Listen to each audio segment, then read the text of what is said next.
नमस्कार। आजकल परिवारों के टूटने की दर बढ़ती जा रही है। पति पत्नी आपस में बनती नहीं, ईगो आड़े आ जाता है। और वेस्टर्न सोसाइटी, ख़ासकर अमेरिका जैसे देशों में तो ये दर बहुत ऊपर है।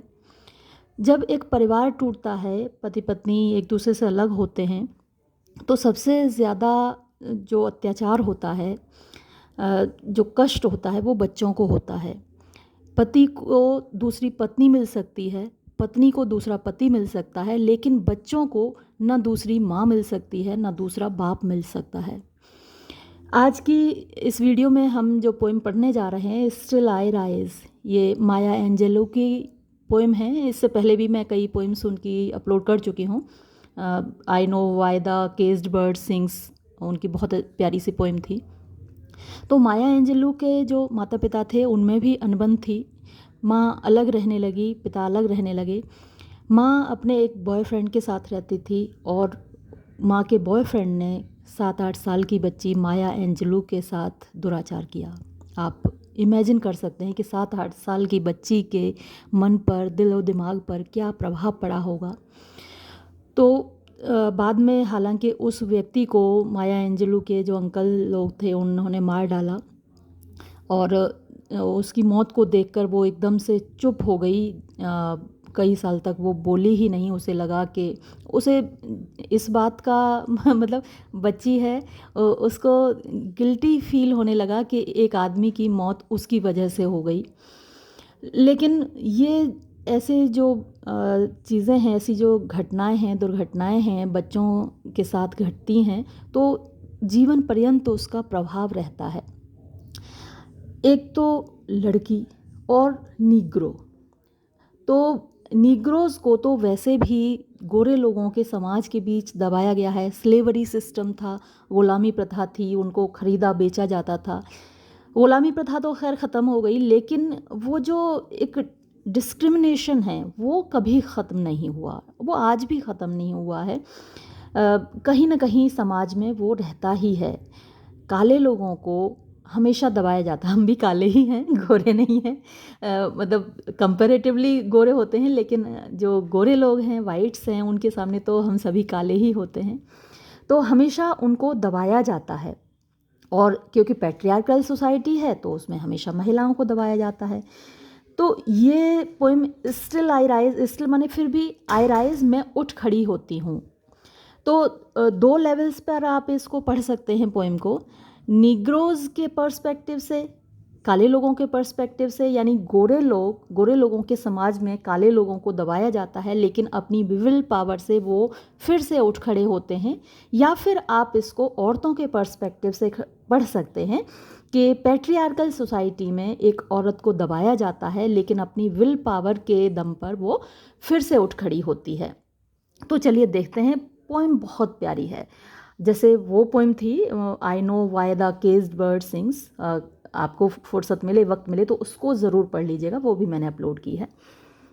ये जो पोएम है ये एक कलेक्शन से ली गई है। एक उनकी पोएम्स का एक कलेक्शन था जिसका टाइटल था एंड स्टिल आई राइज, है ना, और फिर भी मैं उठ खड़ी होती हूँ। ये बुक उनकी बैंड रही थी क्योंकि उन्होंने स्त्रियों की जो यौन स्वतंत्रता की इसमें बात कही थी और काफ़ी इसको ऑब्सीन माना गया, है ना। तो कई जगह ये किताब बैन भी रही थी। चलिए देखते हैं। इस पोएम में भी थोड़ी सी ऑब्सीनिटी तो है, आप देखेंगे। मुझे पढ़ाने में थोड़ी सी झिझक होती है उस एक्सप्रेशन को, लेकिन देखते हैं। You may right me down in history with your bitter twisted lies, you may ट्रोड me in the very dirt, but still like dust I will rise. तो देखिए, यू में राइट मी डाउन, यानी तुम मुझे राइट डाउन कर सकते हो। मतलब इतिहास में आप जानते हैं बहुत सारे लोगों के जो योगदान थे वो मिटा दिए गए। इतिहास की किताबों में केवल कुछ ही लोगों का कंट्रीब्यूशन लिखा हुआ है, कुछ ही लोगों की महानता का गुणगान है। जैसे आप पढ़ते हैं पोरस और अलेक्जेंडर के युद्ध के बारे में पढ़ते हैं, और उसमें हमें शुरू से ये पढ़ने को मिला है कि अलेक्जेंडर द ग्रेट, है ना, सिकंदर महान, वो जीता था और राजा पुरु हारे थे। जबकि सच्चाई इसके विपरीत ही रही होगी, क्योंकि जो अलेक्जेंडर सारी दुनिया को तबाह करता हुआ वहाँ से चला आया यूरोप से, और यहाँ तक किसी को नहीं बख्शा, उसने गांव के गांव जला दिए, वो यहाँ आकर अचानक इतना दयालु हो गया कि राजा पुरु के जीते हुए राज्य को लौटा कर यहाँ से चला गया। ऐसा नहीं है, वो यहाँ हारा होगा झेलम नदी के किनारे, और यहाँ से हार कर वो लौटा होगा, वरना वो इंडिया के अंदर प्रवेश करता ना। इंडिया तो हमेशा से सपनों की नगरी रहा है। तो ऐसे ही राजा पुरु जैसे लोग, बहुत सारे और भी महान लोग इतिहास में दफन कर दे गए, उनके बारे में नहीं लिखा गया है ना। कुछ ही लोगों को यहाँ महान बताया गया है, उन्हीं के गुणगान किए गए हैं।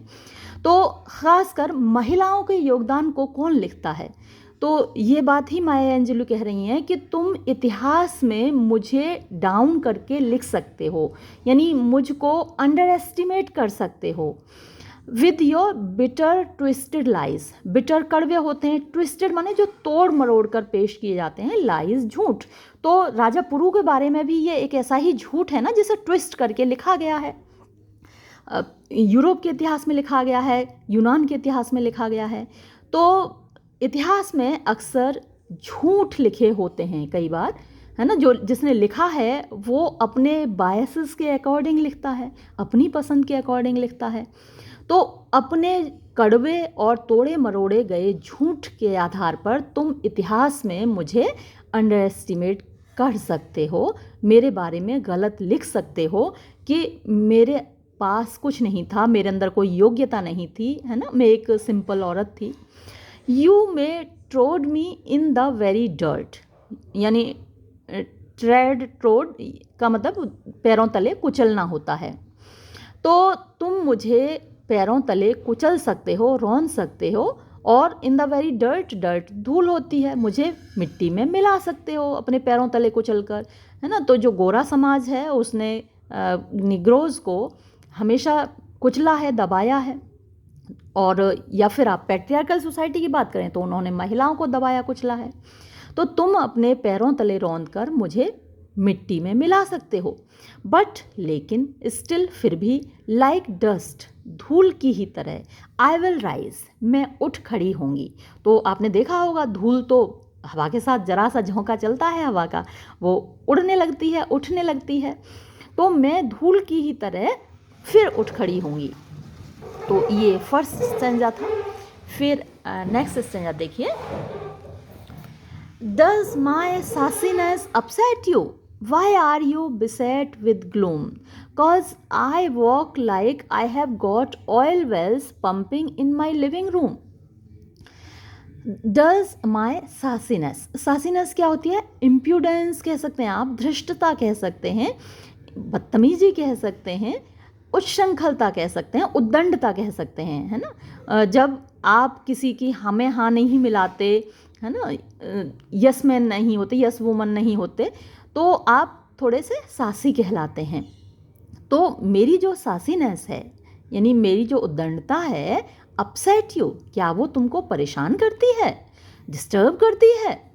Y are you beset with gloom, यानी बिसेट माने सराउंडेड, विद ग्लूम डार्कनेस होता है या फिर उदासी होती है, यानी तुम उदासी से इतने घिरे हुए क्यों हो मेरी इस उद्दंडता को देखकर कि मैं अपनी मन मर्जी करती हूँ, तुम्हारी हाँ में हाँ नहीं मिलाती, है ना। तो तुम इतनी उदासी से क्यों घिरे हुए हो? कॉज आई वॉक, कॉज यानी यहाँ बिकॉज है, आई ये जो अपोस्ट्रॉफी लगा हुआ है इसका मतलब बी ई यहाँ से गायब है।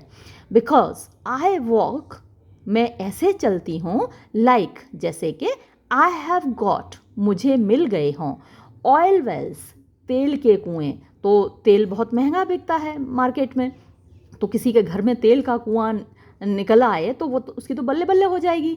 तो मैं ऐसे चलती हूँ जैसे कि तेल के कुएँ मिल गए हों, पंपिंग यानी उनमें से तेल ऊपर को आ रहा हो, पंप माने ऊपर को किसी चीज़ को करना।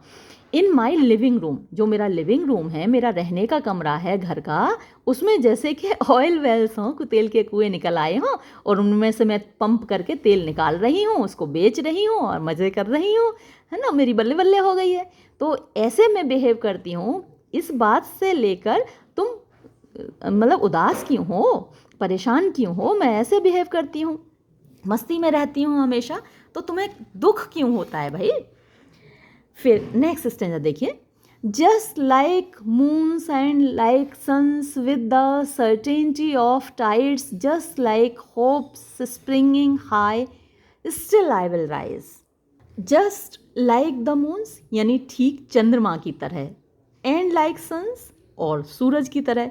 शाम को चंद्रमा निकलता है, ऊपर को राइज करता है ना, सन मून राइज होता है, और सुबह में सूरज निकलता है, सन राइज होता है, तो ये सब राइज करते हैं ना। तो जैसे चंद्रमा उठता है, जैसे सूरज उठता है, मून राइज होता है, सन राइज होता है, with the certainty of tides, certainty सुनिश्चितता होती है, निश्चितता होती है, ऑफ टाइड्स ज्वार होते हैं।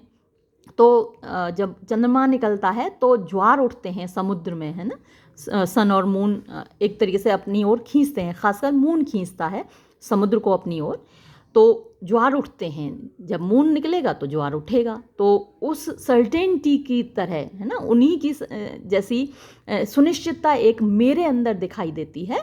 जस्ट लाइक होप्स, जैसे कि उम्मीदें, स्प्रिंगिंग हाई, ऊपर उछलती हैं। तो उम्मीदें हमेशा ऊपर को उठने की होती है ना। आपको होप क्या होती है? हमेशा आगे बढ़ने की, ऊपर उठने की, जहाँ आप हैं वहाँ से ऊपर उठने की जो उम्मीदें होती हैं। स्टिल आई विल राइज, फिर भी मैं उठ खड़ी होंगी, यानी तुम मुझे कितना भी दबाओ, जैसे चंद्रमा डूबने के बाद फिर उगता है, सूरज शाम को ढलने के बाद फिर उठता है, समुद्र में ज्वार उठता है, उम्मीदें हमेशा ऊपर की ओर उठती हैं, वैसे ही मैं भी उठ खड़ी होंगी।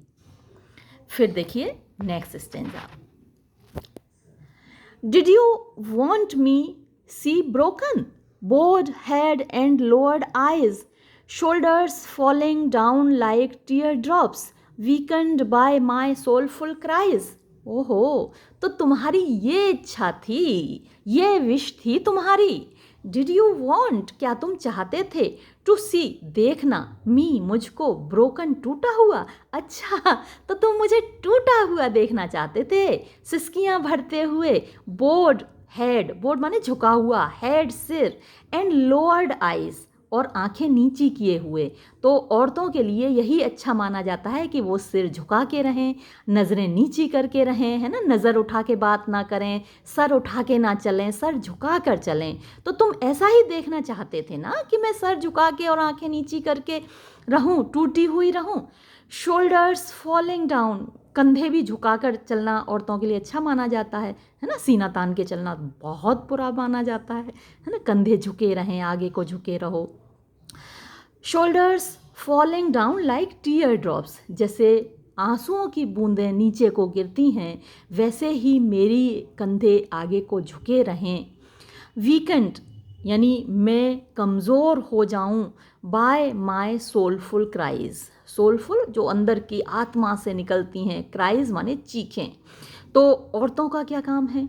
सबके दिए हुए अत्याचारों को बर्दाश्त करना, सर झुकाकर चलना, नज़रें नीची करके चलना, दबी आवाज़ में बात करना, किसी को जवाब न देना, कंधे झुकाकर चलना, और भाई ज़्यादा बर्दाश्त ना हो तो अकेले में चीख चीख कर रो लेना, है ना।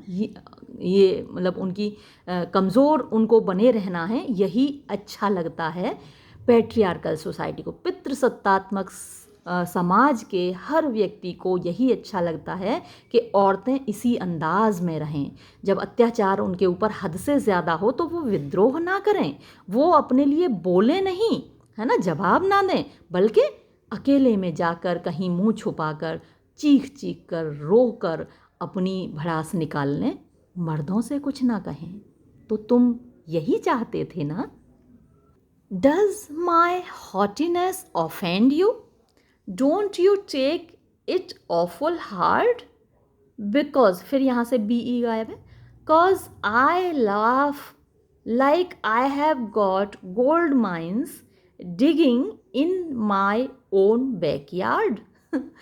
अच्छा, तो हॉटीनेस फिर से वही होती है, उद्दंडता, घमंड, है ना।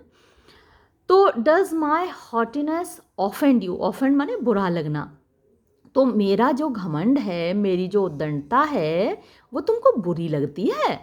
Don't you take it awful hard. तो ये तुमको बड़ा कठिन नहीं लगता है क्या? है ना, कठिन लगता है होगा ना, बड़ा कठोर लगता होगा कि मैं ऐसे घमंड में रहती हूँ, जबकि औरतों को तो वैसे रहना चाहिए ना जैसा अभी ऊपर बताया गया है ना। तुम तो ऐसा चाहते थे कि मैं ऐसे रहूँ, और मैं रहती हूँ पूरे घमंड में, पूरी खुशी में, पूरी मस्ती में। तो तुमको बुरा लगता है। Don't you take it awful hard. Awful मतलब बड़ी भयंकर तरीके से तुमको ये कठोर लगता है। कॉज, क्योंकि, आई लाइफ, मैं हंसती हूँ, लाइक, जैसे कि, आई हैव गॉट, मुझे मिल गई हों, गोल्ड माइंस, सोने की खदानें, डिगिंग, जो खोदी जा रही हैं, इन माई ओन बैकयार्ड, मेरे जो पिछवाड़े का आंगन है ना, पीछे मेरे घर के पीछे जो आंगन है, यार्ड है, बैकयार्ड में जैसे कोई सोने की खान निकल आई हो और उसमें से सोना खोद खोद के मैं निकाल रही हूँ, मार्केट में बेच रही हूँ, ऐसे हंसती हूँ मैं, है ना। और ये तुमको बुरा लगता है ना, क्योंकि तुम क्या चाहते थे कि मैं ऐसे रहूं, ये जो ऊपर बताया है ना, सर झुका के और कंधे झुका के रोते हुए मैं वैसे रहूं, और मैं वैसे रहती नहीं। मैं तो हमेशा हंसती रहती हूँ, हमेशा मस्त रहती हूँ, जैसे मेरे घर के पीछे कोयले की खदानें नहीं, सोने की खदानें निकल आई हों, रोज़ सोना मैं खोद खोद के वहाँ से बेच रही हूँ, ऐसे मस्ती में रहती हूँ, ऐसे खुश रहती हूँ, और तुमको बुरा लगता है। फिर देखो आगे क्या कहती हैं। You may shoot me with your words, you may cut me with your eyes, you may kill me with your hatefulness, but still like air I will rise. वाह। You may shoot me, shoot माने गोली मारना, with your words, अपने अल्फाजों से, अपने शब्दों से। कुछ लोगों के शब्द सच्ची में गोली जैसे लगते हैं हमारे सीने में। मतलब बोलते वक्त लोग सोचते भी नहीं कि वो बोल क्या रहे हैं, सामने वाले को कितना बुरा लगेगा, है ना। बस शब्दों की गोलियां, शब्दों के बाण चला देते हैं, जहरीले शब्द अपनी जुबान से बोलते हैं। तो तुम कर सकते हो, यू मे शूट मी, तुम मुझे गोली मार सकते हो, विद योर वर्ड्स, अपने शब्दों से। यू मे कट मी, तुम मुझे काट सकते हो, विद योर आइज़, अपनी आँखों से। तो कुछ लोगों की नज़रें, तौबा तौबा, इतनी कटीली, मतलब इतनी तलवार जैसी होती हैं, वो जब आपको देखते हैं उन नज़रों से, तलवार जैसी नज़रों से, तो लगता है जैसे काट ही डाला हो, आपके अस्तित्व को जैसे मिटाना चाहते हैं, आपकी एग्जिस्टेंस को ख़त्म ही करना चाहते हैं, इस तरीके से देखते हैं, इतनी बुरी नज़रों से। तो तुम काट सकते हो, you may cut me with your eyes, अपनी आँखों से। यू मे किल मी, तुम मुझे मार सकते हो, विद योर हेटफुलनेस, अपनी नफ़रत से, है ना। कुछ लोग इतनी नफ़रत करते हैं सामने वाले से कि जैसे मार ही डालेंगे अपनी नफ़रत से। तो मार सकते हो तुम, बट स्टिल, लेकिन फिर भी, लाइक एयर, हवा की तरह, आई विल राइज, मैं उठ खड़ी होंगी। मार लो। फिर देखिए नेक्स्ट स्टेंजा में वो क्या कहती हैं। Does my sexiness upset you, ये थोड़ा सा मेरे लिए हेजिटेशन से भरा हुआ है stanza.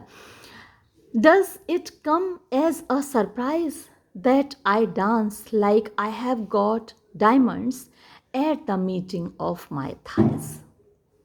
Does my sexiness upset you, तो मेरे अंदर ये जो एक भावना है ना, फिज़िकल रिलेशंस की, या जो भी है, मैं मतलब दिखती ऐसी हूँ, है ना, अट्रैक्टिव दिखती हूँ, ये कह सकते हैं आप।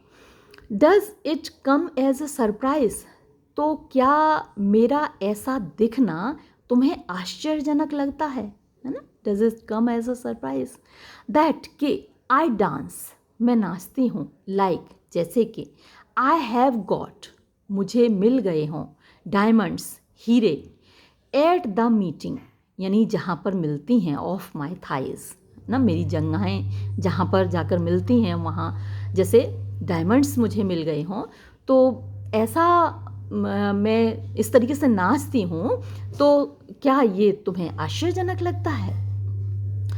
फिर देखिए नेक्स्ट स्टेंजा में वो क्या कहती हैं, out of the hertz of histories Shem I rise. Out of the hertz, hertz झोंपड़ियाँ होती हैं, कुटियाँ होती हैं, ऑफ हिस्ट्रीज शेम यानी इतिहास में मुझे जो शर्मिंदगी दी गई है पूरे इतिहास में, है ना, क्योंकि पैट्रियार्कल सोसाइटी रही है हमेशा से, तो औरतों को जो स्थान दिया गया है वो हमेशा से शर्मनाक स्थान दिया गया है। जो प्रोस्टिट्यूशन है वो दुनिया का सबसे पुराना धंधा कहा गया है ना। तो बहुत सारे अत्याचार हैं जो महिलाओं पर शुरू से रहे हैं, क्योंकि उन्हें फिज़िकली कमज़ोर माना जाता है या कमज़ोर कर दिया जाता है, इस तरीके की कंडीशंस में उनको रखा जाता है। तो जो इतिहास की शेम है, शर्म है, उन गुफाओं से, उन झोंपड़ियों से आई राइज, मैं उठ खड़ी होती हूँ, अप, ऊपर, फ्रॉम अ पास्ट, एक अतीत से, दैट्स रूटेड इन पेन, जिसकी जड़ों में पेन है, दर्द है ना।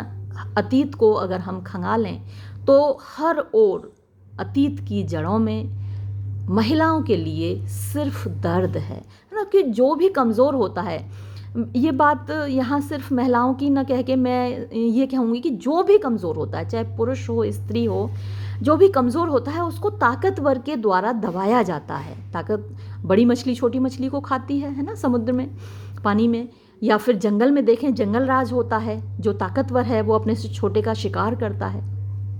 तो यहाँ खासकर महिलाओं का रेफरेंस है कि जो इतिहास है, जो अतीत है, उसकी जड़ों में पेन है, दर्द है, जहाँ मैं दफन हूँ, लेकिन वहाँ से भी, उन जड़ों से भी आई राइज, मैं उठ खड़ी होती हूँ। I am black ocean, leaping wide, welling and swelling, I bear in the tide. I am a black ocean, मैं एक काला महासागर हूँ। तो मैंने आपको जैसे बताया ही था कि निग्रोज के रेफरेंस में आप इसे कह सकते हैं कि मैं एक काला सागर हूँ, लीपिंग, उछलता हुआ, एंड वाइड, और विस्तृत, विशाल सागर हूँ मैं। वेलिंग एंड स्वेलिंग, तो वेल कुआं होता है, गहरा होता है, तो जब समुद्र में भाटा आता है तो पानी नीचे की ओर जाता है, और ज्वार आता है तो पानी ऊपर की ओर उठता है। यानी स्वेल जो वर्ड है, स्वेल जो शब्द है वो ज्वार के लिए है ना, जब पानी ऊपर को उठता है, और वेल जो शब्द है वो भाटे के लिए है, जब पानी नीचे को गिरता है। तो ऐसे ही जो महिलाएं हैं वो उठती हैं, गिरती हैं, या फिर जो निग्रोज हैं, जो काला सागर आप निग्रोज के लिए कह सकते हैं, उसमें ज्वार भाटा आता है। आई बियर, मैं बर्दाश्त करती हूँ, द टाइड, ज्वार को, यानी ज्वार भाटा जो मेरे जीवन में आता है मैं उसको बर्दाश्त करती हूँ। लीविंग बिहाइंड, पीछे छोड़ते हुए, नाइट्स, रातों को, ऑफ टेरर एंड फियर, तो टेरर भी डर होता है, फियर भी डर होता है, तो भय को। आई राइज, मैं उठ खड़ी होती हूँ। Into a daybreak, daybreak होती है भोर, यानी रात ख़त्म होती है तो भोर होती है, सुबह होती है, तो इनटू अ डे ब्रेक, तो अंधेरे को पीछे छोड़कर मैं भोर में, दैट्स वंडरसली क्लियर, और एक ऐसी डे ब्रेक को आप डॉन कह सकते हैं, DAWN, डॉन होता है भोर, मॉर्निंग, दैट्स, जो कि है, वंडरसली, आश्चर्यजनक रूप से, क्लियर, साफ, आई राइज, मैं उठ खड़ी होती हूँ। जैसे अंधेरे को चीर कर, डार्कनेस को चीर कर सुबह उठ खड़ी होती है, सुबह निकल आती है, वैसे ही मैं भी राइज करती हूँ, उठ खड़ी होती हूँ। Bringing the gifts that my ancestors gave, I am the dream and the hope of the slave, I rise, I rise. तो मैंने जैसा आपको बताया था कि स्लेवरी सिस्टम था, निग्रोज को ख़रीदा और बेचा जाता था, है ना, लेकिन ये जो निग्रोज थे, ये जो ग़ुलाम थे, इन्होंने अपनी विल पावर को बनाए रखा, अपने आप को बनाए रखा, हर परिस्थिति, हर दुख इन्होंने सहा। स्लेव्स ड्रीम, अगर आपको वक्त मिले तो एक पोएम है बड़ी प्यारी सी, उसको पढ़िएगा। मैं आपको बीच बीच में इतनी सारी पोएम्स का और रेफरेंस देती रहती हूँ, आपको बताती रहती हूँ, पढ़िएगा, लेकिन पता नहीं आप पढ़ते हैं कि नहीं। तो देखिए, मैं उठ खड़ी होती हूँ, ब्रिंगिंग, लाते हुए, द गिफ्ट्स, उन उपहारों को दैट माई एंसेस्टर्स गेव, जो मेरे पूर्वजों ने दिए। तो हमारे पूर्वजों ने हमको क्या उपहार दिए हैं, है ना, वही हिम्मत, ताकत, विल पावर, वही तो हमारे पूर्वजों का गिफ्ट है ना। एक तरीके से हम भी तो गुलाम रहे हैं ना, यूरोपियंस के, अंग्रेज़ों के, फ्रांसीसी यहाँ आए, पुर्तगाली यहाँ आए, अंग्रेज़ यहाँ आए, तो उन सब के हम भारतवासी भी गुलाम रहे, तो हम भी कहीं ना कहीं इनसे अपने आप को लिंक कर सकते हैं, ना, आइडेंटिफाई कर सकते हैं इनके साथ अपने आप को। तो हमारे पूर्वजों की क्या चीज़ है जो हमें तोहफे के तौर पर, गिफ्ट के तौर पर, उपहार के तौर पर हमको मिली है, वही हिम्मत, ताकत, वही विल पावर है जो हम लेकर आते हैं, हम अपनी आगे आने वाली पीढ़ी को देते हैं कि हमारी ये सभ्यता, हमारी संस्कृति रही है, इतने अत्याचारों के बावजूद, गुलामी के इतने सालों के बावजूद हमने इसको संभाल कर रखा है। बच्चों, आगे तुम इसको संभाल कर रखना है ना। हम लाए हैं तूफान से कश्ती निकाल के, इस देश को रखना मेरे बच्चों संभाल के। तो मैं वो सारे तोहफे, bringing the gifts that my ancestors gave, जो मेरे पूर्वजों ने, मेरे फोर फादर्स ने दिए, उनको मैं लेकर आती हूँ। आई एम द ड्रीम, मैं सपना हूँ, एंड होप, और उम्मीद हूँ, ऑफ द स्लेव, वो उस स्लेव की, यानी यहाँ 10 स्लेव, पूरे जो स्लेव्स की जनरेशन्स रही हैं, हज़ारों सैकड़ों पीढ़ियाँ जो रही हैं गुलामों की, तो उन सब का सपना मैं हूँ। यानी आज मैं आज़ादी से जी रही हूँ। ये बहुत एकदम फ्री स्टाइल जीती थी माया एंजेलो, और डांस करती थी, बार्स में डांस करती थी। इनका एक डांस बड़ा फेमस हुआ था, मुझे उसका अभी टाइटल याद नहीं आ रहा, तो मैंने देखा भी था, आपको भी मिल जाएगा, देखिएगा। तो बड़े खुले तरीके से रहती थी। तो जब लोग गुलाम थे ये नीग्रोस, तब उनका सपना था कि हम भी खुलकर जिएं, है ना, हम भी नाचें, गाएं, मस्ती करें।